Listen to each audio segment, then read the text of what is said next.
What's going on YouTube? Welcome back to the channel. My name is Justin and you are watching That Christian Vlogger.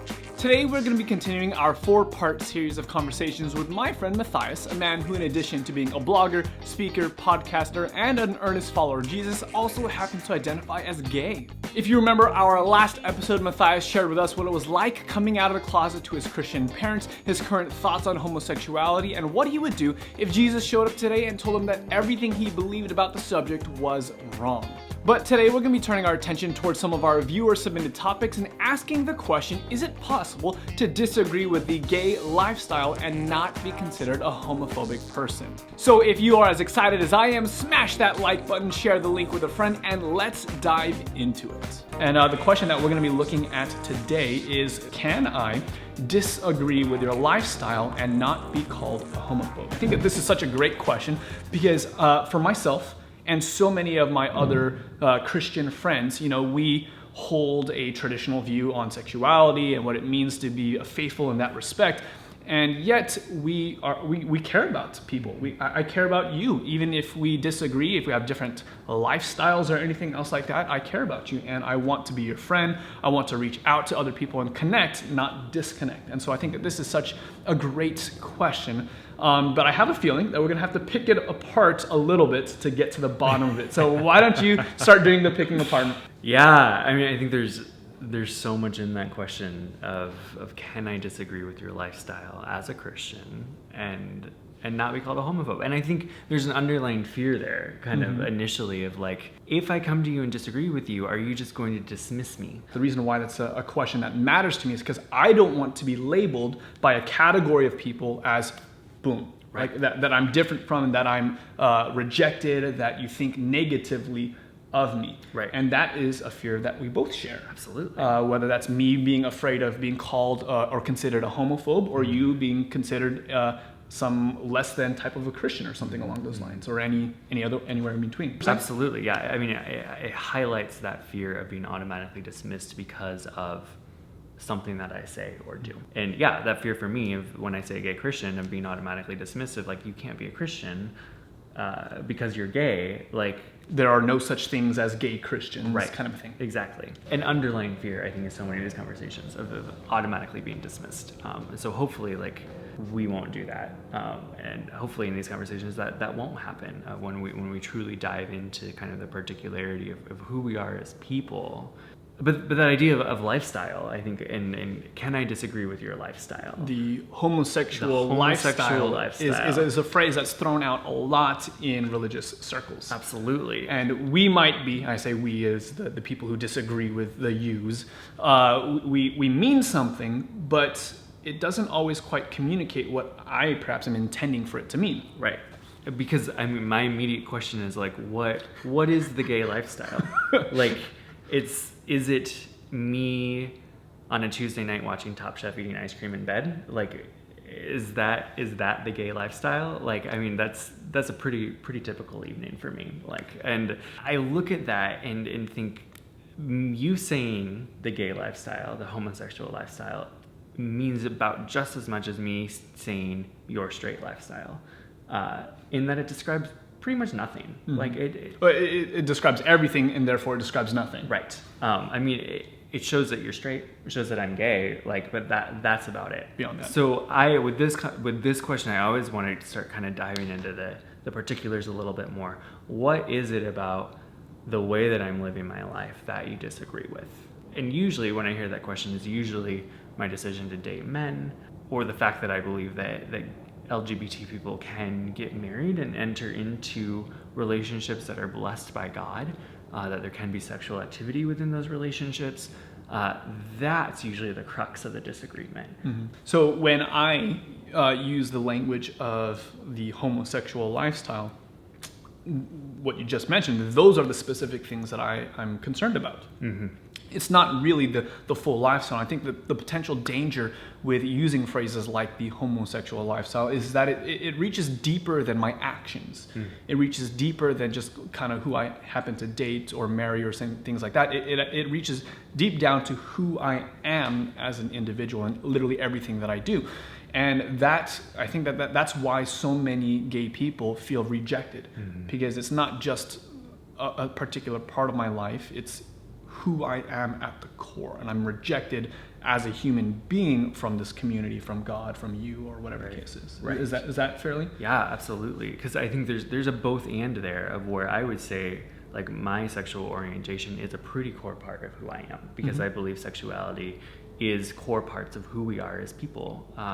No matter where you fall, whether you're straight, gay, whatever, sexuality is core to who we are as people. And to just dismiss based off of my sexual orientation, that I think can be really dangerous, because what we're really getting into is a particularity, and I'm just an ordinary person. Like we're just ordinary people living pretty ordinary lives. There's, in my opinion, there's no such thing as a gay lifestyle. Just as much as I don't really think there's such a thing as a straight lifestyle. We can't paint in that kind of monolithic, broad brushstrokes in these conversations. So am I to take from that that question could be better articulated so as to not offend someone who happens to be gay? Offending is such an interesting concept, and I tend to try to move away from that, because I think it can get we get into like political correctness and respectability politics and that kind of stuff. And you're not interested in that? That's not really what I'm interested in. Like, I want to see people as people, and I think when we do that, we can get away from seeing people as people. And so I would phrase it more in, it's much more respectful of me to not label me with a broad brush, and to really start getting into, this is what I disagree with. And then we can start having a conversation, instead of, I disagree with you entirely for who you are fundamentally as a person. Like, I want nothing to do with it, or whatever. Like, if you're approaching me with that kind of like thing, then probably yes. Then you may have answered your own question. Like, yeah. So we had talked about this kind of posture, this kind of attitude before we started the camera, where are you actively seeking out to develop and to grow deep and meaningful relationships with gay people? And if you are, then maybe that it leans us more towards the no as far as answering that question. You're probably not a homophobe. If you actively like run away from those types of things, or if you're not even like open to those types of relationships, then that might actually answer the question for you in the opposite way, right?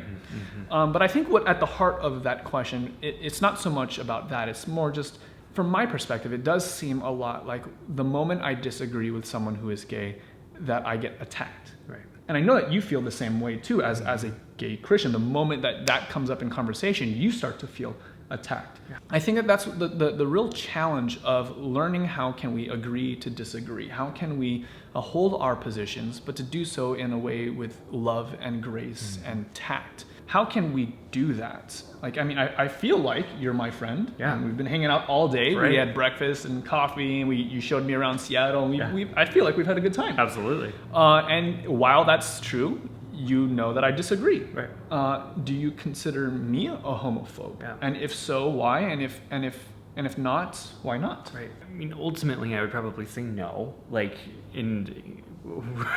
we can get as high level of social theory as we want in there. We're talking about like, this a little bit. There's a lot of complexity in there, but I can functionally pretty much say no. Yeah. And I think, I mean, you kind of highlight that issue of feeling attacked on both sides, and I think that's something that from both camps we can work on in our own communities of, are we extending graciousness and kind of the benefit of the doubt to each other when we enter these conversations? And I feel like you do that very well. I hope that I do that very well. That's something that I try to do. But I think when we start giving people the benefit of the doubt and extending gracious views to each other, I always try to ask myself the question of, whenever I'm sitting with people, whether they agree with me or disagree with me, whether they're attacking me or not, asking the question, what if God is working in their lives too? And like, that question wrecks me almost every time whenever I'm having these very intense feelings. So like someone comes and attacks you, and they just label you, and they just make all kinds of assumptions in that moment. Yeah. I mean, I can't always say I do it in the moment. The goal is the goal is in that moment. But the hope is extending that grace. What if God is working in their lives too? What if they're doing the best that they can? And I would hope that for all of your viewers who disagree with me, that they would be able to approach me with that same, what if God is working in my life too? What if I'm doing the best that I can to follow Christ? The best way that I know how. Yeah. The best way that I can find in the Scripture. And when we start approaching it for that way, I think we can do away with some of those labels that ultimately usually serve as kind of conversation enders, but open up into a dialogue that kind of flourishes. Yeah. I like that, because I think we as people, as human beings, whether you're straight or gay or anything else in between, we give ourselves a great measure of grace. And we don't extend that same measure or a greater measure to other people. I agree with that. And I think, ultimately, like homophobe is not a word that I throw around lightly. It's not a word that I usually will label almost anyone with. If I see someone who's engaging in a way of, whether we agree or not, we're engaging in that kind of way and extending that grace, both to themselves and to other people, that's probably not going to cross my mind. But on the other hand, if someone's not, if someone is just labeling me gay lifestyle, I disagree. Without getting to know you. Without getting to know me, then I start to wonder. Yeah. And I think that's fair. Yeah. We had talked about how it's so much more difficult to hate people when they're this close to you. Right. When you actually take the time to sit down, to get to know them, to have breakfast with them, to have them in your home and to spend time with them, it's so much more difficult to hate them. Yeah. And if we're talking about homophobia, I think it's the type of approach that is so distant from the real person, that if you take the time and you get to know that person, I don't think that they're ever going to call you homophobic, even if you disagree about something. Yeah, I would say that's probably safe to say. Yeah. Brené Brown, in her work, especially in her newest book, Braving the Wilderness, point number 2 in that book is people are hard to hate up close. Move in. And moving in, having these conversations of where we're genuinely sitting down with each other. We may be fighting with each other, but we're getting into the work and giving generous assumptions to each other in that work. That's huge. That's how change happens. So I think that's actually a really great way for us to kind of wrap up this wrestling through homophobia or not. Really, I guess the challenge comes down to you. You get to determine whether or not someone views you as homophobic or not by your actions, by your posture, by not so much your words, but by your tone. Would that be accurate? Yeah. Because our words are saying very sharp things that are in direct opposition to each other, but the tone is loving. The posture is gracious. And I think that goes a lot further to letting someone know that you still love them. And I think that's probably what we can improve on, whether we're sitting on this side of the conversation or on the other side of the conversation. Yeah. Hey guys, before you go, I'm very interested in hearing your thoughts on this conversation. You've heard what I've had to say about this, as well as some of Matthias's thoughts, and I'm curious if anything resonated with you guys. Also, another question, if you had the ability to sit down with someone like Matthias and ask him or her a question or two, what would you want to ask them? As always, give the video a thumbs up if you enjoyed it, and subscribe for more videos like this. And as I like to say, until next time, I'm That Christian Vlogger, and I want to encourage you to experience faith in the first person. God bless.